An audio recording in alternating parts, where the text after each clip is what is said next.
If we may begin by reciting Surah Al-Fatiha in honor of Sayyidah Layla, mother of Aliyun al-Akbar. Bismillahir Rahmanir Rahim.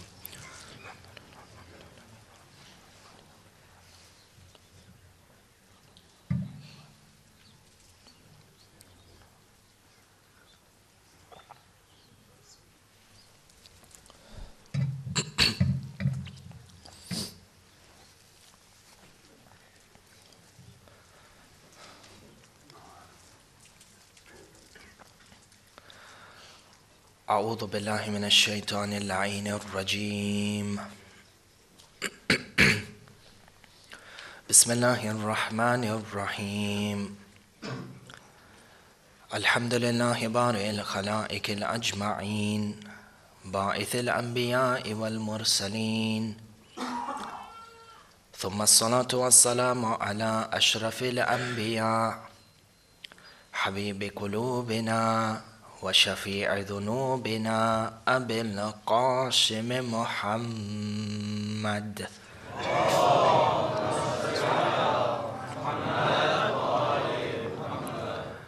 والصلاة والسلام على أهل بيته الطيبين الطاهرين المعصومين المظلومين.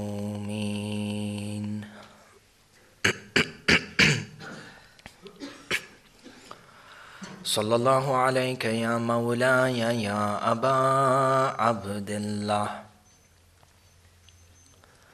صلى الله عليك يا مولاي يا أبا عبد الله. يا رحمة الله الواسعة ويا باب نجاة الأمة.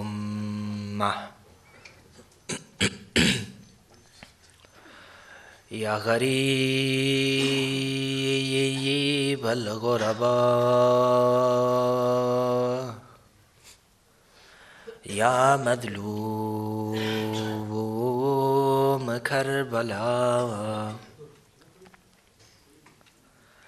السلام على من جعل الله الشفاء في تربته. السلام على من الإجابة تحت كبته. السلام على ساكن كربلاء. فيا ليتنا ثم يا ليتنا كنا معكم سادتي يا سادتي، فنفوز فوزا عظيما.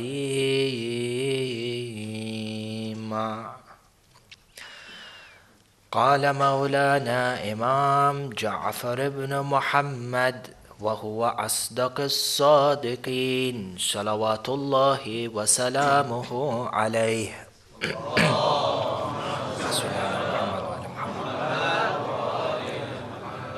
أحيوا أمرنا، رحم الله من أحيا أمرنا. صدق الإمام وآمنا به. زينوا مجالسكم بذكر محمد وآل محمد.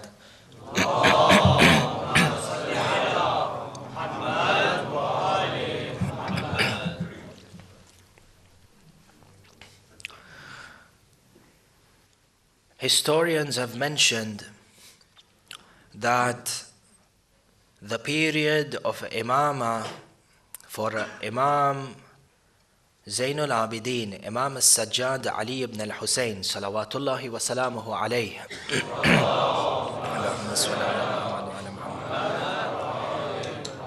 began from the time of Asr on the day of Ashura and stretched on for a period of 35 years.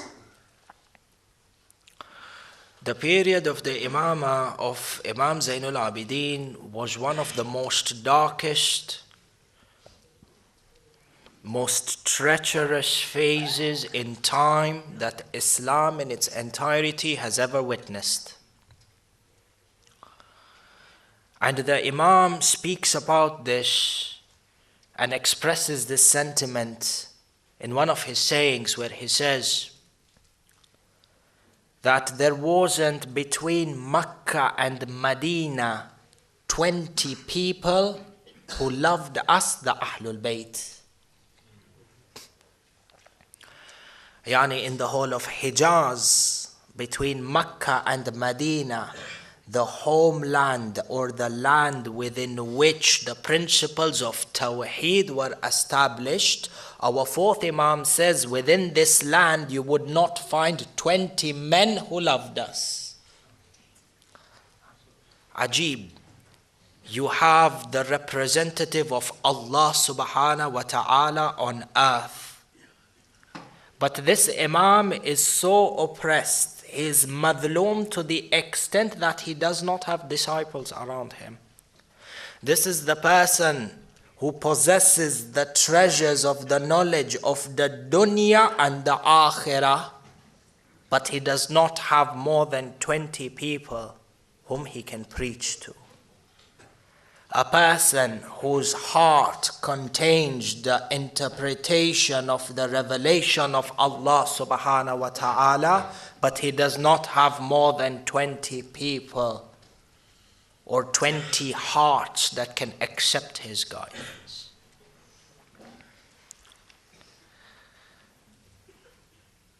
When you look into Islamic history, and you look in and analyze the times in which Imam al-Sajjad lived, and the times which his father Sayyid al-Shuhada lived,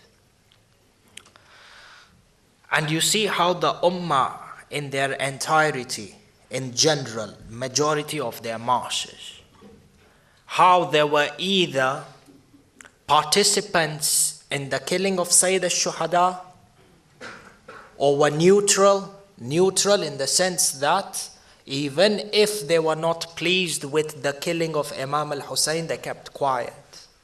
And as we mentioned many times over the year, that neutrality or taking a stance of neutrality in the issue of Sayyid al-Shuhada is unacceptable. How did the Ummah get to this level? What motivation or what factors instigated the Ummah in rallying around the killing of Sayyid al-Shuhada? What factors motivated them or instigated them to take a stance of enmity towards Imam al-Sajjad? When a person looks that within the whole of Arabia there are not 20 men who love the Ahlul Bayt, this in itself is a miracle for a person who contemplates over history, reads history with tadabbur.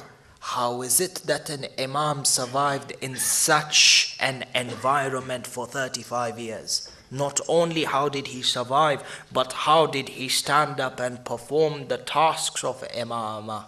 How did he continue, or how did he ensure the continuity of Islam in such a hostile environment?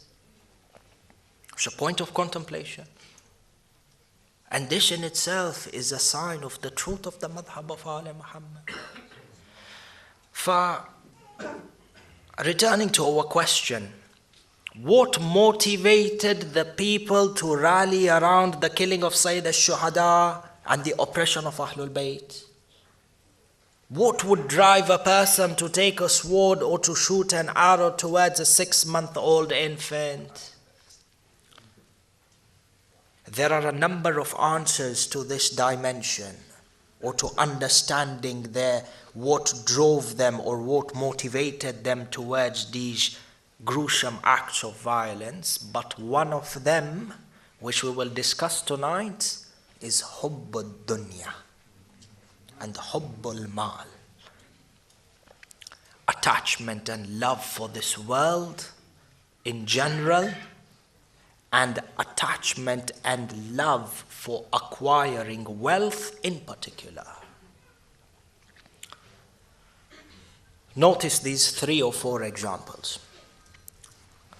You have Umar ibn Sa'ad al-La'in.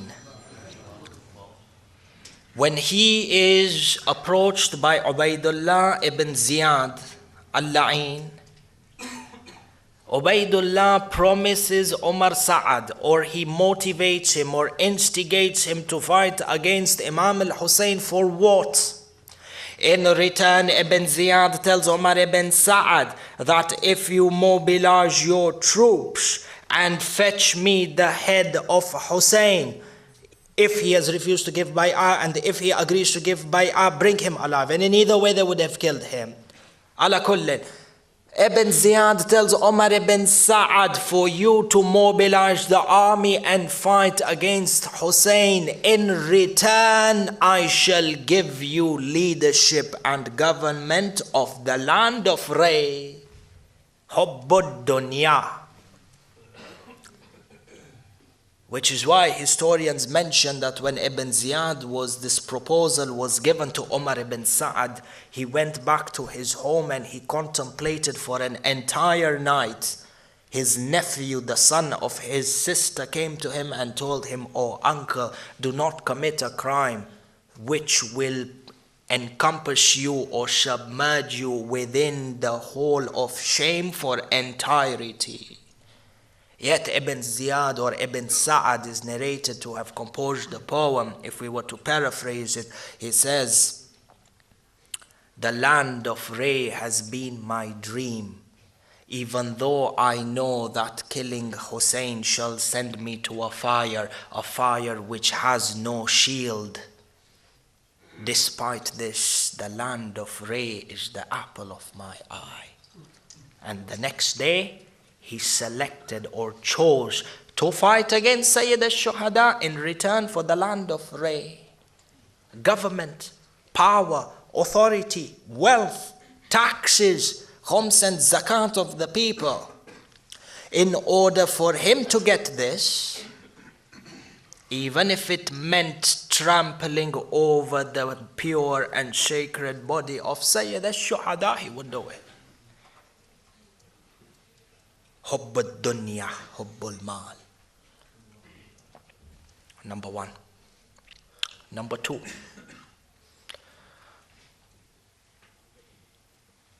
People within or authors of the Maqatil tell us that when Ali al-Akbar walked in or rode into the battlefield, Sayyid al-Shuhada lifted his hands towards the skies. And he said, "Oh Allah, bear witness. فَقَدْ بَرَزَ إِلَيْهِمُ الْغُلَامِ أَشْبَهُ النَّاسِ خُلْقًا وَخَلْقًا وَمَنْتِقًا بِرَسُولِكَ وَإِذَا اشْتَقْنَا بِزِيَارَتِهِ." Yani, إِذَا اشْتَقْنَا, if we willed or we had the longing to perform the ziyarah of Rasulullah, فَنَظَرْنَا إِلَى وَجْهِهِ. Sayyid al-Shuhada says, "Oh Allah, bear witness that this young man has come out in front of the people, who is the greatest resemblance to Rasulullah from the way he thinks, from the way he talks, from the way his features are." The features of Ali al-Akbar resembled the features of Rasulullah, to the extent that Sayyid al-Shuhada says, if we wanted to perform the ziyarah of Rasulullah, if we longed to look at Rasulullah, we would look at Ali al-Akbar. The features of Ali al-Akbar, the features of Rasulullah. His eyes, the eyes of Rasulullah. His face, the face of Rasulullah. The nur on his face, like the nur of Rasulullah. Which is why perhaps when you read through the Maqatil, you get the sense that when Ali al-Akbar rode into the battlefield, the enemies or the army of Ibn Ziyad were reluctant to come out in battle immediately against Ali al-Akbar. For when they saw him, they saw Rasulullah. And a person would think, how can I strike my sword on the body of this person? Because if I strike him, keeping in mind his resemblance, it is as if I'm striking Rasulullah. When he tells me don't kill Hussein, it is as if his voice is the voice of Rasulullah. It is Rasulullah telling me don't kill Hussein.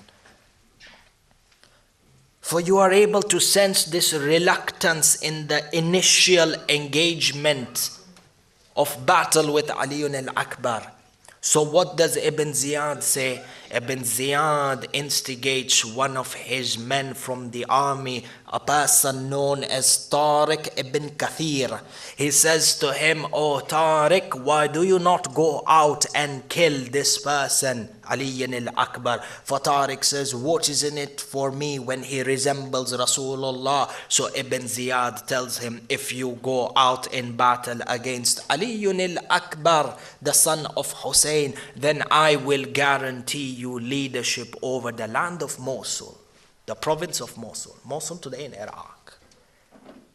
The traditions tell us, based on this promise that he would be given leadership of the province of Mosul, he came out to fight Ali al-Akbar. But subhanallah, the jihad of Ali al-Akbar, where they were engaged in a one-on-one battle, the reports tell us that Ali al-Akbar struck him with the sword on the side of his neck, going down towards his chest, and sent him to the fires of hell. Motivation to fight and kill a person who represents Rasulullah in every possible way. Why? Hubbud dunya. Leadership of Mosul, to gain the taxes and the khums of Mosul.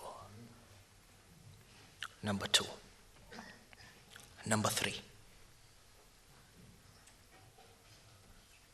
The time of Maghrib following the day of Ashura.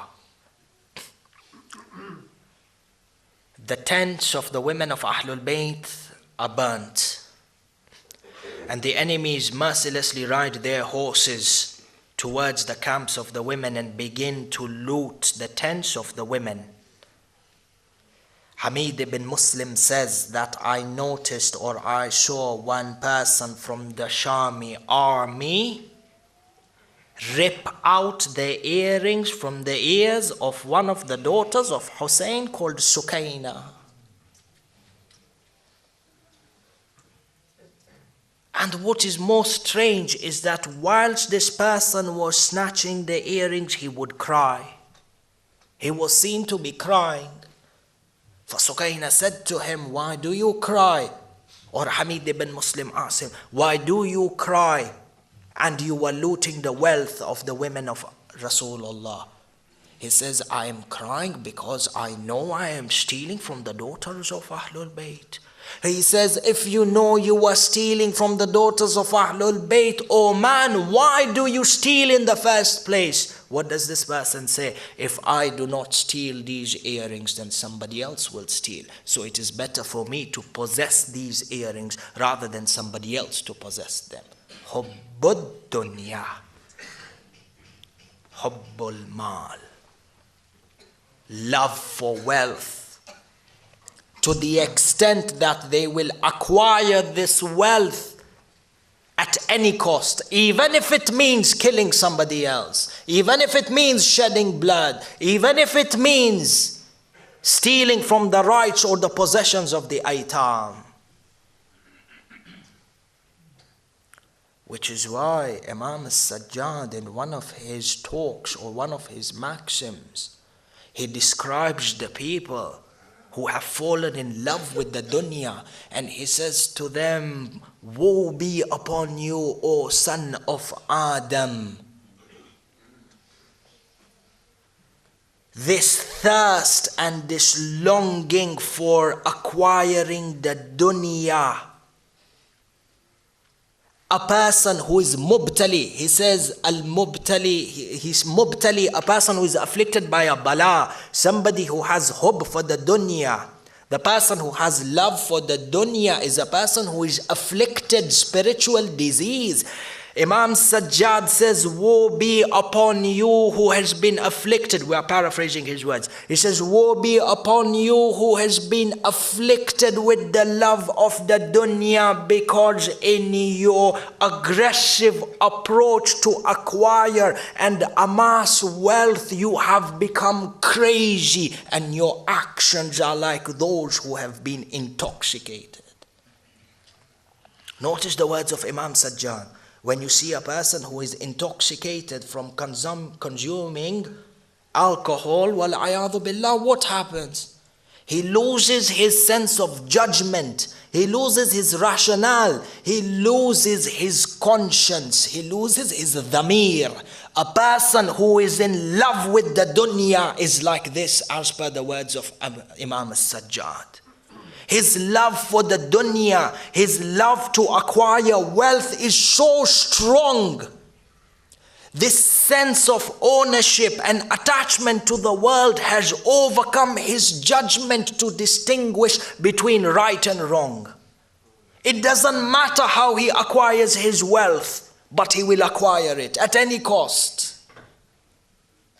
For those people, even if it meant shedding the blood of the family of the Holy Prophet, malish, we will acquire it. If we have to do this to gain authority, if we need to do this to fill our bellies, it's fine, we will do it. Love for this dunya,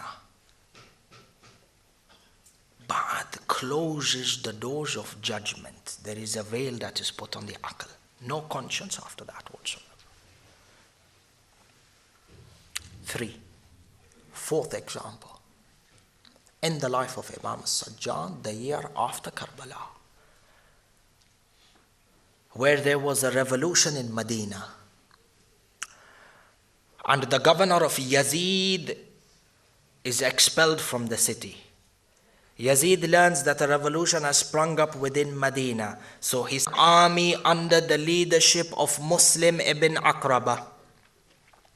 Muslim comes into the army. Narrations tell us, historians, unanimous between the Ahl Shia and the Ahl Sunnah, that the army of Yazid came into Medina and shed the blood of thousands of citizens of Medina.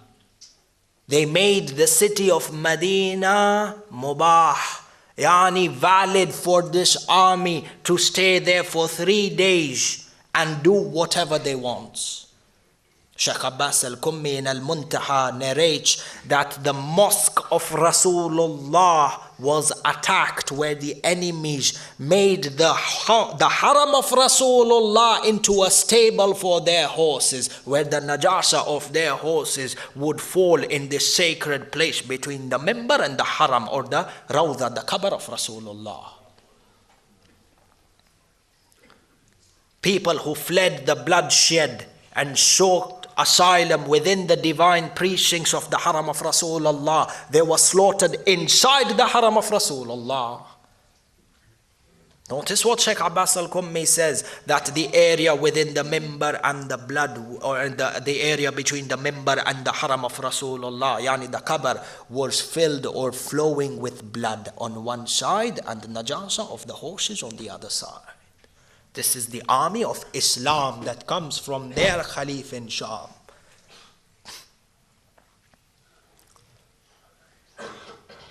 When you want to understand the oppression that is carried under the name of Islam today, and you think to yourself, how do these people justify these killings within the name of Islam today? How do their imams of Jum'ah and any other scholars within their schools instigate people under the name of Islam to commit violence? Know that they seek inspiration from people like Yazid and his father Muawiyah. And for what reason did they come to Medina? To plunder the wealth of the people of Medina, even if it meant killing them. One of the women, her house was attacked by the army of Sham in Medina. She was the wife of the Sahabi of Rasulullah by the name of Ibn Kabsha al-Ansari.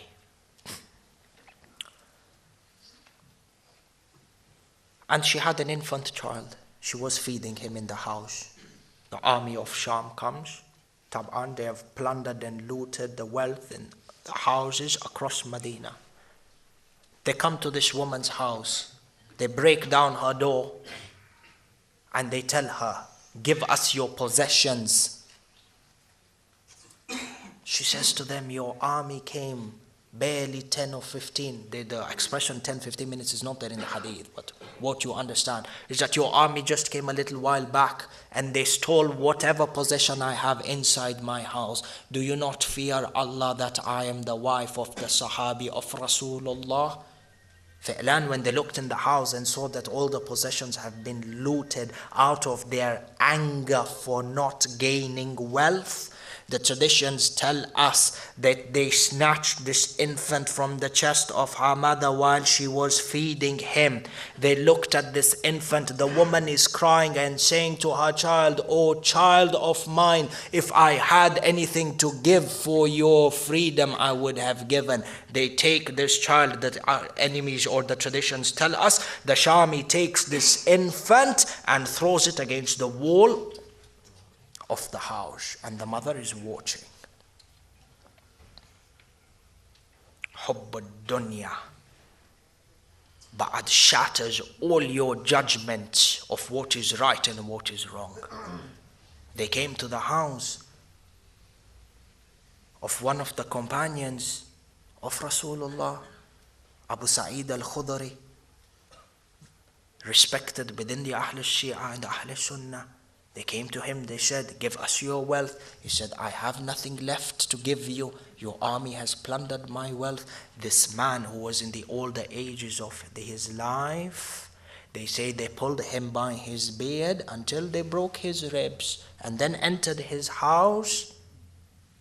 And do you know what they stole? They stole the hens that were in his yard.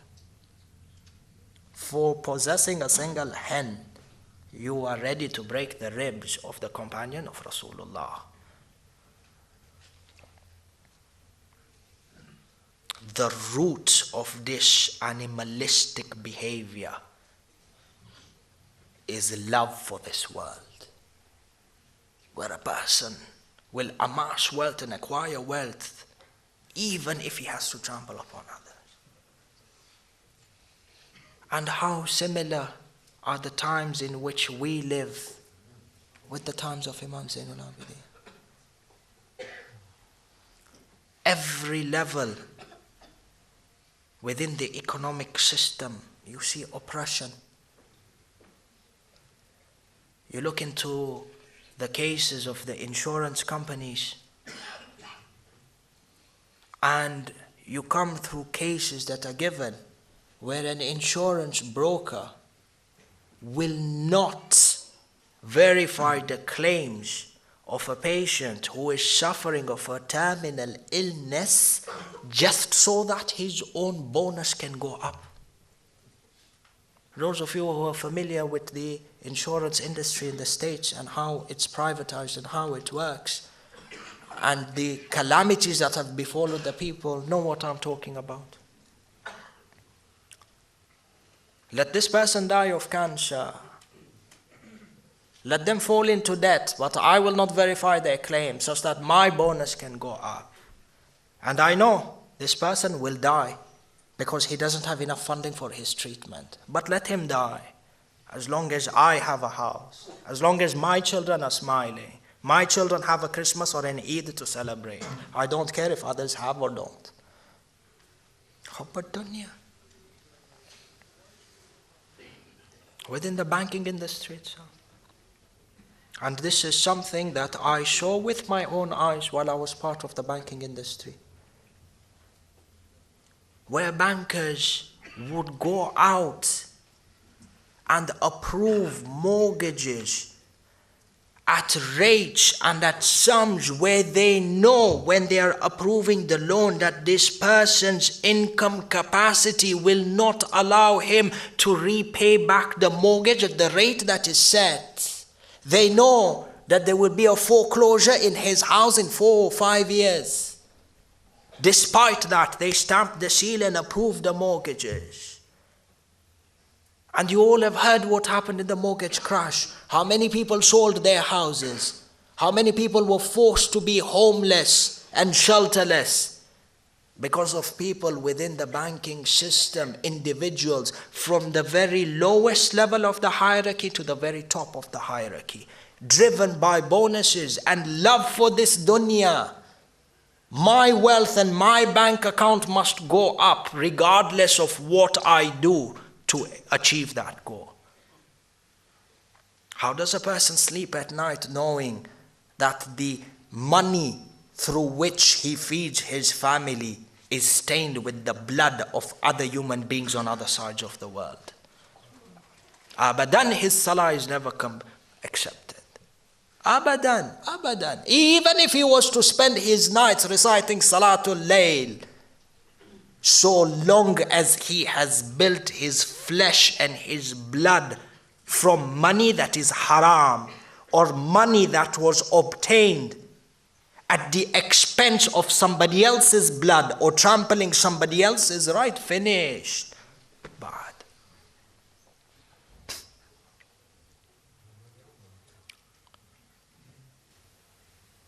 Within the Muslim world, within the Shia world, how many people within their own businesses, within their own corporations, within their own,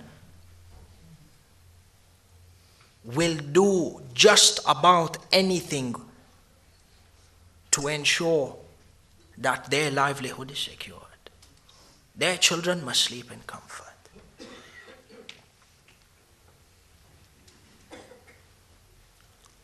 Are these people Shias of Sayyid al-Shuhada?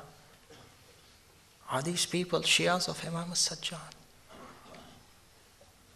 The same values which Imam Sajjad stood up for, Sayyid al-Shuhada stood up for. You find the Shia world and the Muslim world trampling on those same principles.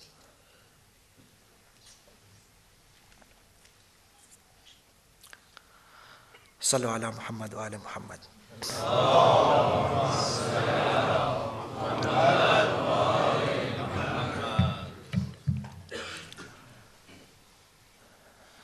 Despite this environment, Imam Sajjad continued to propagate the message of Islam and awaken the consciousness of the people through a means called dua. Sahifa Sajjadiyya, what is known as the Zabur of Al Muhammad, is a treasure for the entire human race. And for the Shias, especially us, because we attribute ourselves, we affiliate our identities attached towards Ahlul Bayt. We need to be familiar with 3 texts in our lives. And I say this to myself before saying this to anyone. The Quran, Nahjul Balagha, Sahifa Sajjadiyya. When you see a person is irresponsive to Hidayah, his heart has become so hard, harder than a stone, that no matter how much guidance you give him, his mindset is one. No matter how much you tell him, Baba, to oppress, to humiliate others is wrong, his conscience just doesn't have that switch where he can think with clarity. If a person finds himself in this situation, he needs to resort back to Sahifa Sajjadiyya. Look at how Imam Sajjad, through the means of du'as, brings to life this thing inside you called a conscience, where it opens up your heart towards Allah subhanahu wa ta'ala, where a person begins to acknowledge his sinful character within him. when a person wants to go through a manhaj of tazkiyatun nafs, a manhaj of irfan as per the understanding of Ahlul Bayt, his path of travel is through Sahifa Sajjadiyya, not Ibn Arabi.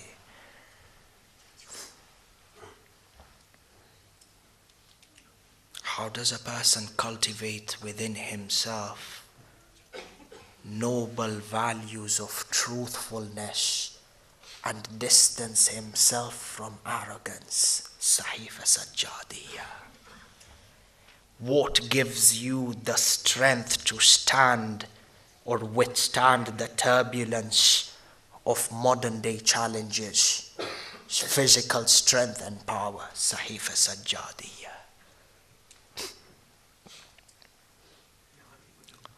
One of the scholars in Qom used to say that to recite Sahifa Sajjadiyya is a tawfiq khas from Allah subhanahu wa ta'ala.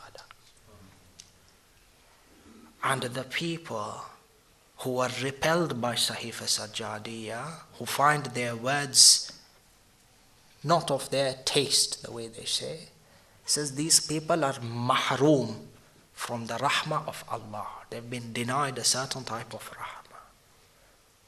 فَإِحْنَا, we make a pledge on a night like this that we will take up Sahifa Sajjadiyya and read it in honor of Imam Sajjad.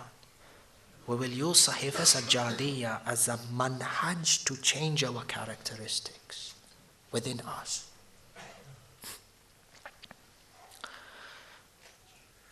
Tabligh through dua. Ma'rifah of Usuluddin through dua. How does a person change himself and the social environment around him? Through dua. This was a means employed by Imam Sajjad.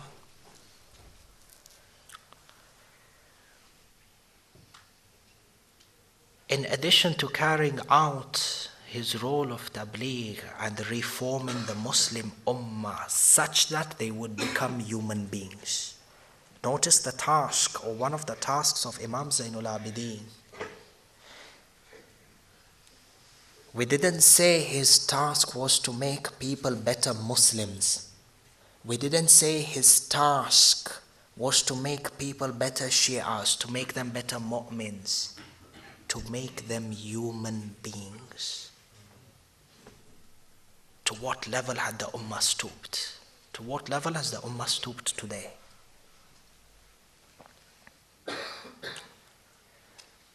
And in addition, Imam Sajjad wept his life over the tragedy of Imam Hussein. 35 years Imam Sajjad wept. The legacies that we put forward for weeping for Imam Hussein is a tradition in which we follow the footsteps of Imam Sajjad. Had he been alive for 70 years, he would have wept for 70. Had he been alive for 1,000 years, he would have wept for 1,000. This grief, burning anguish for what happened to Sayyid al-Shuhada, this flame would never be extinguished. And the proof for that is the 12th Imam. Has been alive for over 1,000 years, yet in Ziyarat al-Nahiya, when he talks towards his grandfather, a part of his ziyarah, what does he say? فَلَأَنْدُبَنَّكَ صَبَاحًا وَمَسَاحًا وَلَأَبْكِيَنَّ عَلَيْكَ بَدَلَ الدُّمُوعِ دَمًا حَسْرَةً عَلَيْكَ. I will weep for you every morning and every evening because I was not there in Karbala. Your 12th Imam for over 1,000 years has been weeping every morning and every night. And this is not metaphorical, it's literal. Wala andubannaka. This lam andubanna from nadab. Nadab means wail. He says, I will wail for you each morning and each evening. So some people came forward and said, no, this is metaphorical. The grammatical structure doesn't allow it to be metaphorical. Because this word nadaba, from it is derived andub. And in this andub, before andub, there is lam and there is noon. Lam, they say, grammarians say this lam is lam at-tawqid, and this noon with a shadda is known as noon at-tawqid. When you have adawat at-tawqid, or the particle of affirmation, lam tawqid means definitely, noon tawqid means definitely. When you have two articles of ascertaining an action within a verb, it cannot be carried on its metaphorical basis. It means hakikatan, your 12th Imam weeps for Sayyid al-Shuhada in the morning and in the evening, every day for 1,000 years and until the day of judgment. For then how do we, or how can we say we have cried enough for Imam Hussein? HashaAllah, a person can never say I've cried enough. This Imam Hussein, every time, or Imam al-Sajjad, every time food or drink would be placed in front of him, his servants say we did not see Imam Sajjad except that he would look at the food and his tears would stream down his cheeks. He would not look at this glass of water except that tears would roll down his cheeks.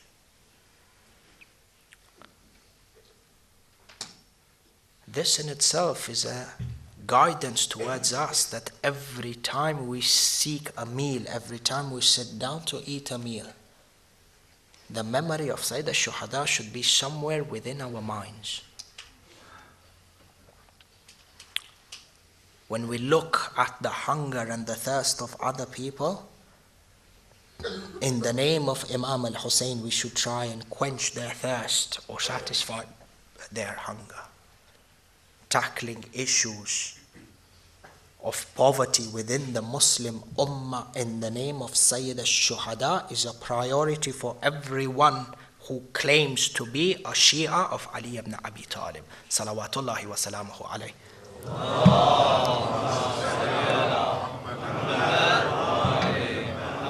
For keeping alive the memory of Sayyid al-Shuhada, initiating projects and bringing or eradicating poverty in the name of Sayyid al-Shuhada is something that we need to direct our attention towards. Keeping alive the memory of the commemoration of Sayyid al-Shuhada by weeping is important. Sayyid al-Sajjad, 35 years. To the extent that the traditions tell us that one time in Medina, as he would walk by the market, which was a section of the butchers, he would look at the butchers taking their sheep such that they can be slaughtered and the meat to be sold in the market. At this place within the market amongst the butchers, Imam al-Sajjad would weep for Sayyid al-Shuhada. They would ask him, Ya Imam, Ya ibn Rasulullah, why do you weep? Imam Sajjad would ask the butcher, he would say to him, oh man, have you fed this animal with water before you slaughter it? The butcher replies back by saying to Imam Sajjad, he says, Ya ibn Rasulullah, we the butchers are Muslims and we do not slaughter any animal except that we feed it with water. Imam Sajjad begins to weep uncontrollably. He looks up towards the skies and he says, Ya Rasulullah, here you have an animal which is not slaughtered except that it is given with water, and your grandson was slaughtered on the plains of Karbala without water. The anguish within the heart of Imam al-Sajjad, where he would weep the nights and weep in the markets of the butcher and would say, Ya Rasulullah, the life of the sheep became more valuable than the life of Sayyid al-Shuhada.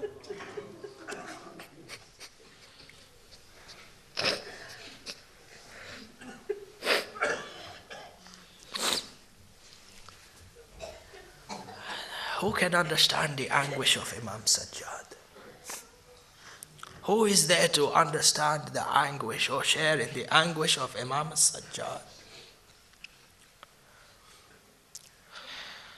And if any one of you were to come out of a graveyard after a funeral, if there was a person who had died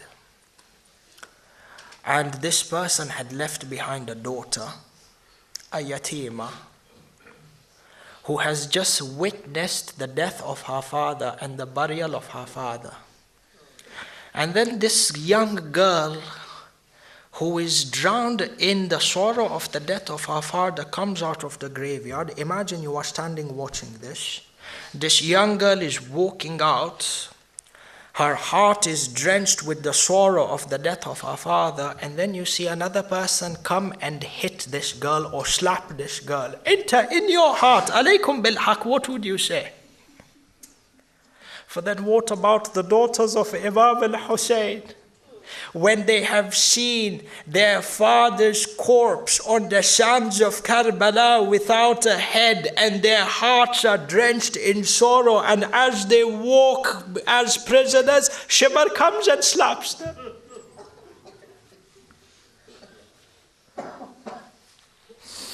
Anta mu'mineen, all of them, all of you have ghira, and you have honor within you. Alaykum bil haq. If a foreign man was to come with no reason, or for any reason was to come and slap your wife or slap your daughter or slap your sister, how would you react? How would the rage inside you be? For imagine the rage of Sayyid al-Sajjad when he sees Ibn Ziyad whip and slap his aunt Zainab, and he cannot come to save her because his hands are shackled.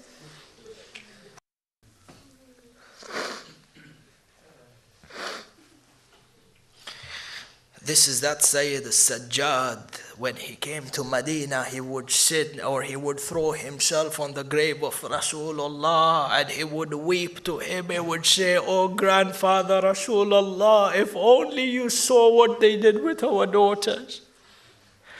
Oh Rasulullah, if only you saw how they would taunt Rubab when she lost Ali al-Asghar, and she would cry and sit in front of the cradle while the enemies would come and laugh over her grief. Oh Rasulullah, Ya Rasulullah, if only you were there to come and see how they laughed on Rubab as she would cry over the body of my sister Ruqayya.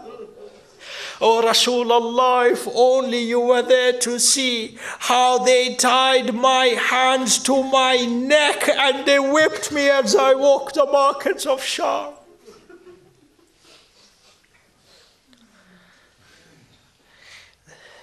As the poet tells us, one time Imam Sajjad threw himself at the qabr of Rasulullah in the middle of the night. And he began to weep and he said, "Ya Rasulullah, if only you would have seen how the head of Hussein was mounted on a spear. And when this blessed head would begin to recite the Quran, Ibn Ziyad came and began to whip the head of my blessed father."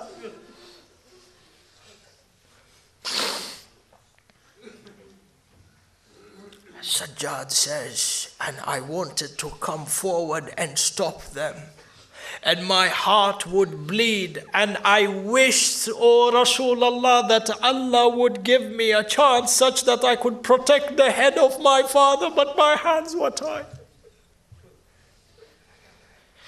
This is that Imam Sajjad who even on his deathbed remembered Sayyid al-Shuhada. Even on his deathbed, he remembered Sayyid al-Shuhada. The narrations tell us that Bani Umayyah poisoned Imam al-Sajjad to the extent that his body began to burn with heat, and many times he would lose consciousness and then regain consciousness. He would gain consciousness and then lose it again. Imam al-Baqir was sitting by his side, and he would have with him a cloth that was dabbed in cold water, and he would put it over the forehead of Imam al-Sajjad. Imam al-Baqir says that one of the times my father lost consciousness because of the intensity of the poison. For Imam Baqir says that I put my head on the chest of Imam Sajjad, my father, and I was weeping. At this time, Imam Sajjad regained consciousness. He saw me put my head on his chest, and Imam Sajjad began to weep. Imam Sajjad began to wail uncontrollably. Imam Baqir says, "Oh father, why do you weep? Why this sudden burst of emotion?" Imam Sajjad says, "Oh Shia, put your hands on your heart." Imam Sajjad says, "Oh my son Muhammad, at my deathbed, during my last moments of my life, I have my son on my chest. But do you know who was on the chest of my father in Karbala? Allah, Allah." During his last moments, Imam Sajjad remembers Sayyid al-Shuhada in Karbala. He says to him, "Oh my son Muhammad, Shimar came and kicked my father on the side. He sat on his chest, and while he sat on his chest, Imam Hussein would move his head towards the plains of Karbala, and while the blood was flowing down his forehead, he would look with tears pouring down his eyes. Zainab running towards him, shouting, 'Ya Adu Allah.'"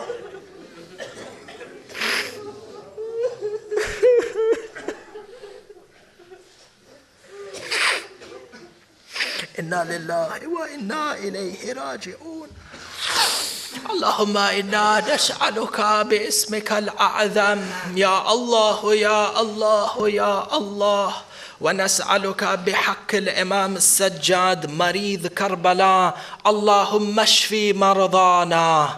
Allah, we ask you by the sake of Sayyid al-Sajjad, with our tears rolling down our cheeks, Ya Allah, by the sake of these tears that have been shed for Sayyid al-Shuhada, Ya Allah, hasten the reappearance of our 12th Imam.